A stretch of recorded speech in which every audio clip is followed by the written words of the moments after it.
മരത്തിൻ ചുവട്ടിൽ പുറകിലൂടെത്തുന്ന പാമ്പിനെ കാട്ടാളനെ ഭയം ചുറ്റുമില്ലാതെ ഉറക്കെ കരയാതെ ഒറ്റയ്ക്കിരിക്കാൻ പഠിച്ചു കഴിഞ്ഞു ഞാൻ.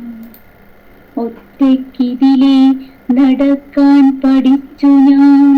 ശക്തമാം നിൻ വലം കയ്യിൽ പിടിക്കാതെ ദുർഘടമീ വഴിത്താരയിലൂടവേ ലക്ഷ്യമില്ലാതെ കുനിഞ്ഞ ശിരസുമായി ഒറ്റയ്ക്കു പോകാൻ പഠിച്ചു കഴിഞ്ഞു ഞാൻ. ഒറ്റയ്ക്കു പാടാൻ പഠിച്ചു കഴിഞ്ഞു ഞാൻ.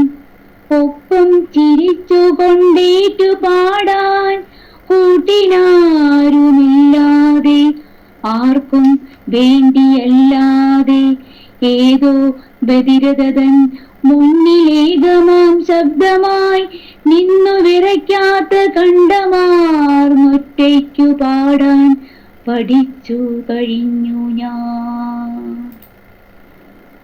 ഒറ്റയ്ക്കുറങ്ങാൻ പഠിച്ചു കഴിഞ്ഞു ഞാൻ. സ്വപ്നങ്ങളില്ലാതെ കണ്ണുനീരില്ലാതെ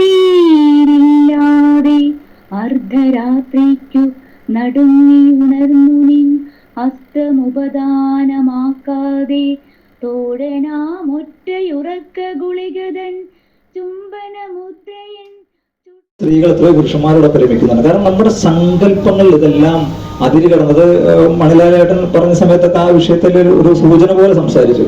നേരത്തെ ആ ടീച്ചർ പറഞ്ഞപ്പോഴും ഇവരെല്ലാവരും സംസാരിച്ചപ്പോഴേക്കും ആ ഒരു വിഷയത്തിലേക്ക് ഇതിന്റെ സംസാരം പോയി. അപ്പൊ ഞാൻ മനസ്സിലാക്കുന്നത് ഒരു മനുഷ്യനെ നമ്മളിപ്പോ ഒരു മനുഷ്യന്റെ ഒരു എല്ലാത്തിനും നമ്മൾ സയന്റിഫിക് ആയിട്ട് പറയുകയാണെങ്കിൽ മനുഷ്യനിലെ ഒരു മൂലകങ്ങളായിട്ട് മനുഷ്യനെ വേർതിരിച്ചാൽ അതിൽ മണ്ണുണ്ടാകും, ജലം ഉണ്ടാകും, എല്ലാം ഉണ്ടാകും എന്ന് പറയുന്നുണ്ട്. പക്ഷെ അവിടെയാണ് ഞാൻ ചിന്തിക്കുന്ന ഒരു പോയിന്റ്. ഒരു മനുഷ്യൻ ഉണ്ടാകുന്നത് അച്ഛനും അമ്മയും തമ്മിൽ ചേർന്നുള്ള സെക്സിൽ നിന്നാണ് മനുഷ്യൻ ഉണ്ടാകുന്നത്. അപ്പൊ ഒരു പക്ഷേ ആ സെക്സിന്റെ പൂർത്തീകരണത്തിലാണല്ലോ ഒരു ജീവിവർഗം ഉടലെടുക്കുന്നത്.